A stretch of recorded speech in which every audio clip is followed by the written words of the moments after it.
God sees the truth, but waits, by Leo Tolstoy.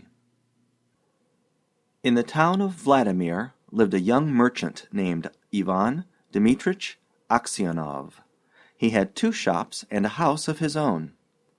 Aksionov was a handsome, fair-haired, curly-headed fellow, full of fun and very fond of singing. When quite a young man he had been given to drink, and was riotous when he had had too much. But after he married he gave up drinking, except now and then. One summer Aksionov was going to the Nizhny Fair, and as he bade good-bye to his family, his wife said to him, "Ivan Dmitrich, do not start today. I have had a bad dream about you." Aksionov laughed and said, "You are afraid that when I get to the fair I shall go on a spree." His wife replied, "I do not know what I am afraid of. All I know is that I had a bad dream. I dreamt you returned from the town, and when you took off your cap I saw that your hair was quite gray." Aksionov laughed. "That's a lucky sign," said he. "See if I don't sell out all my goods, and bring you some presents from the fair." So he said good-bye to his family and drove away. When he had traveled halfway, he met a merchant whom he knew, and they put up at the same inn for the night. They had some tea together, and then went to bed in adjoining rooms. It was not Aksionov's habit to sleep late, and, wishing to travel while it was still cool, he aroused his driver before dawn and told him to put in the horses. Then he made his way across to the landlord of the inn, who lived in a cottage at the back, paid his bill, and continued his journey. When he had gone about 25 miles, he stopped for the horses to be fed. Aksionov rested a while in the passage of the inn, then he stepped out into the porch, and, ordering a samovar to be heated, got out his guitar and began to play. Suddenly a troika drove up with tinkling bells, and an official alighted, followed by 2 soldiers. He came to Aksionov and began to question him, asking him who he was and whence he came. Aksionov answered him fully and said, "Won't you have some tea with me?" But the official went on cross-questioning him and asking him, "Where did you spend last night? Were you alone, or with a fellow merchant? Did you see the other merchant this morning? Why did you leave the inn before dawn?" Aksionov wondered why he was asked all these questions, but he described all that had happened, and then added, "Why do you cross-question me as if I were a thief or a robber? I am traveling on business of my own, and there is no need to question me." Then the official, calling the soldiers, said, "I am the police officer of this district, and I question you because the merchant with whom you spent last night has been found with his throat cut. We must search your things." They entered the house. The soldiers and the police officer unstrapped Aksionov's luggage and searched it. Suddenly the officer drew a knife out of the bag, crying, "Whose knife is this?" Aksionov looked, and seeing a blood-stained knife taken from his bag, he was frightened. "How is it there is blood on this knife?" Aksionov tried to answer, but could hardly utter a word, and only stammered, "I don't know. Not mine." Then the police officer said, "This morning the merchant was found in bed with his throat cut. You are the only person who could have done it. The house was locked from inside, and no one else was there. Here is this blood-stained knife in your bag, and your face and manner betray you. Tell me how you killed him and how much money you stole." Aksionov swore he had not done it, that he had not seen the merchant after they had had tea together, that he had no money except 8,000 rubles of his own, and that the knife was not his. But his voice was broken, his face pale, and he trembled with fear as though he were guilty. The police officer ordered the soldiers to bind Aksionov and to put him in the cart. As they tied his feet together and flung him into the cart, Aksionov crossed himself and wept. His money and goods were taken from him, and he was sent to the nearest town and imprisoned there. Enquiries as to his character were made in Vladimir. The merchants and other inhabitants of that town said that in former days he used to drink and waste his time, but that he was a good man. Then the trial came on. He was charged with murdering a merchant from Ryazan and robbing him of 20,000 rubles. His wife was in despair, and did not know what to believe. Her children were all quite small. One was a baby at her breast. Taking them all with her, she went to the town where her husband was in jail. At first she was not allowed to see him, but after much begging she obtained permission from the officials, and was taken to him. When she saw her husband in prison dress and in chains, shut up with thieves and criminals, she fell down and did not come to her senses for a long time. Then she drew her children to her and sat down near him. She told him of things at home, and asked about what had happened to him. He told her all, and she asked, "What can we do now?" "We must petition the Tsar not to let an innocent man perish." His wife told him that she had sent a petition to the Tsar, but it had not been accepted. Aksionov did not reply, but only looked downcast. Then his wife said, "It was not for nothing I dreamt your hair had turned gray.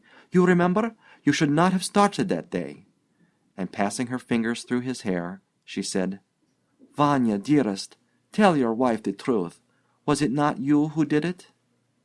"So you too suspect me," said Aksionov, and hiding his face in his hands, he began to weep. Then a soldier came to say that the wife and children must go away, and Aksionov said goodbye to his family for the last time. When they were gone, Aksionov recalled what had been said, and when he remembered that his wife also had suspected him, he said to himself, "It seems that only God can know the truth. It is to Him alone we must appeal, and from Him alone expect mercy."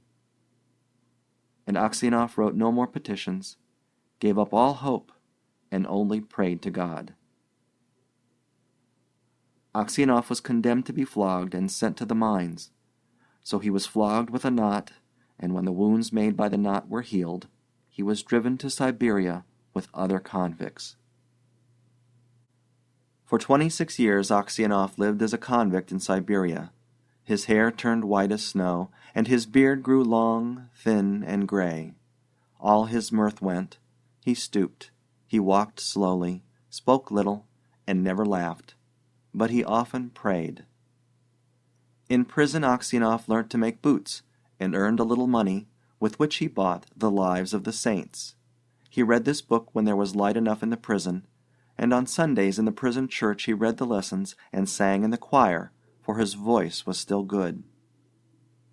The prison authorities liked Aksionov for his meekness, and his fellow prisoners respected him.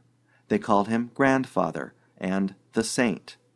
When they wanted to petition the prison authorities about anything, they always made Aksionov their spokesman. And when there were quarrels among the prisoners, they came to him to put things right and to judge the matter. No news reached Aksionov from his home, and he did not even know if his wife and children were still alive. One day, a fresh gang of convicts came to the prison. In the evening the old prisoners collected round the new ones and asked them what towns or villages they came from and what they were sentenced for. Among the rest Aksionov sat down near the newcomers and listened with downcast air to what was said. One of the new convicts, a tall, strong man of 60, with a closely cropped gray beard, was telling the others what he had been arrested for. "Well, friends," he said, "I only took a horse that was tied to a sledge, and I was arrested and accused of stealing. I said I had only taken it to get home quicker, and had then let it go. Besides, the driver was a personal friend of mine. So I said, 'It is all right.' 'No,' they said, 'you stole it.' But how or where I stole it they could not say. I once really did something wrong, and ought by rights to have come here long ago. But that time I was not found out. Now I have been sent here for nothing at all. But it's lies I'm telling you. I've been to Siberia before, but I did not stay long." "Where are you from?" asked someone. "From Vladimir. My family are of that town. My name is Makar, and they also call me Semyonich."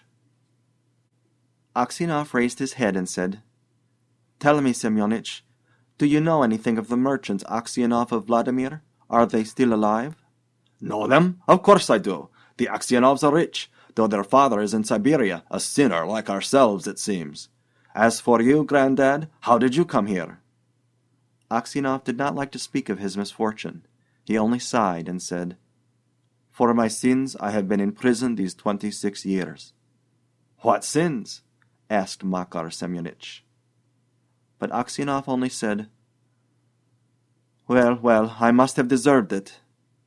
He would have said no more, but his companions told the newcomers how Aksionov came to be in Siberia, how someone had killed a merchant and had put the knife among Aksionov's things, and Aksionov had been unjustly condemned. When Makar Semyonich heard this, he looked at Aksionov, slapped his own knee, and exclaimed, "Well, this is wonderful, really wonderful. But how old you've grown, Grandad!" The others asked him why he was so surprised, and where he had seen Aksionov before, but Makar Semyonich did not reply. He only said, "It's wonderful that we should meet here, lads." These words made Aksionov wonder whether this man knew who had killed the merchant, so he said, "Perhaps, Semyonich, you have heard of that affair, or maybe you've seen me before?" "How could I help hearing? The world's full of rumors. But it's a long time ago, and I've forgotten what I heard." "Perhaps you heard who killed the merchant?" asked Aksionov. Makar Semyonich laughed and replied, "It must have been him in whose bag the knife was found. If someone else hid the knife there, he's not a thief till he's caught, as the saying is. How could anyone put a knife in your bag while it was under your head? It would surely have woke you up." When Aksionov heard these words, he felt sure that this was the man who had killed the merchant. He rose and went away. All that night Aksionov lay awake. He felt terribly unhappy, and all sorts of images rose in his mind. There was the image of his wife as she was when he parted from her to go to the fair. He saw her as if she were present. Her face and her eyes rose before him. He heard her speak and laugh. Then he saw his children, quite little, as they were at that time, one with a little cloak on, another at his mother's breast. And then he remembered himself as he used to be, young and merry. He remembered how he sat playing the guitar in the porch of the inn where he was arrested, and how free from care he had been. He saw in his mind the place where he was flogged, the executioner, and the people standing around, the chains, the convicts, all the 26 years of his prison life and his premature old age. The thought of it all made him so wretched that he was ready to kill himself. "And it's all that villain's doing," thought Aksionov, and his anger was so great against Makar Semyonich that he longed for vengeance, even if he himself should perish for it. He kept repeating prayers all night, but could get no peace. During the day he did not go near Makar Semyonich, nor even look at him. A fortnight passed in this way. Aksionov could not sleep at night, and was so miserable that he did not know what to do. One night, as he was walking about the prison, he noticed some earth that came rolling out from under one of the shelves on which the prisoners slept. He stopped to see what it was. Suddenly Makar Semyonich crept out from under the shelf and looked up at Aksionov with frightened face. Aksionov tried to pass without looking at him, but Makar seized his hand and told him that he had dug a hole under the wall, getting rid of the earth by putting it into his high boots, and emptying it out every day on the road when the prisoners were driven to their work. "Just you keep quiet, old man, and you shall get out too.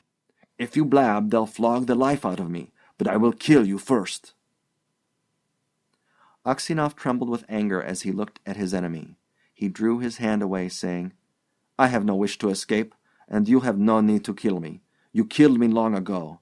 As to telling on you, I may do so or not, as God shall direct." Next day, when the convicts were led out to work, the convoy soldiers noticed that one or other of the prisoners emptied some earth out of his boots. The prison was searched and the tunnel found. The governor came and questioned all the prisoners to find out who had dug the hole. They all denied any knowledge of it. Those who knew would not betray Makar Semyonich, knowing he would be flogged almost to death. At last the governor turned to Aksionov, whom he knew to be a just man, and said, "You are a truthful old man. Tell me, before God, who dug the hole?" Makar Semyonich stood as if he were quite unconcerned, looking at the governor and not so much as glancing at Aksionov. Aksionov's lips and hands trembled, and for a long time he could not utter a word. He thought, "Why should I screen him who ruined my life? Let him pay for what I have suffered. But if I tell, they will probably flog the life out of him, and maybe I suspect him wrongly. And, after all, What good would it be to me?" "Well, old man," repeated the governor, "tell me the truth. Who has been digging under the wall?" Aksionov glanced at Makar Semyonich and said, "I cannot say, your honor. It is not God's will that I should tell. Do what you like with me. I am in your hands." However much the governor tried, Aksionov would say no more, and so the matter had to be left.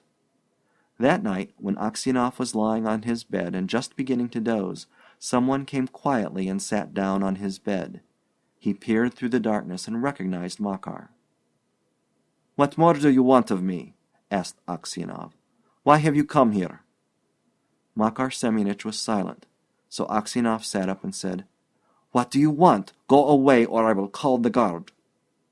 Makar Semyonich bent close over Aksionov and whispered, "Ivan Dmitrich, forgive me." "What for?" asked Aksionov. "It was I who killed the merchant and hid the knife among your things. I meant to kill you too, but I heard a noise outside, so I hid the knife in your bag and escaped out the window." Aksionov was silent and did not know what to say. Makar Semyonich slipped off the bed-shelf and knelt upon the ground. "Ivan Dmitrich," he said, "forgive me. For the love of God, forgive me.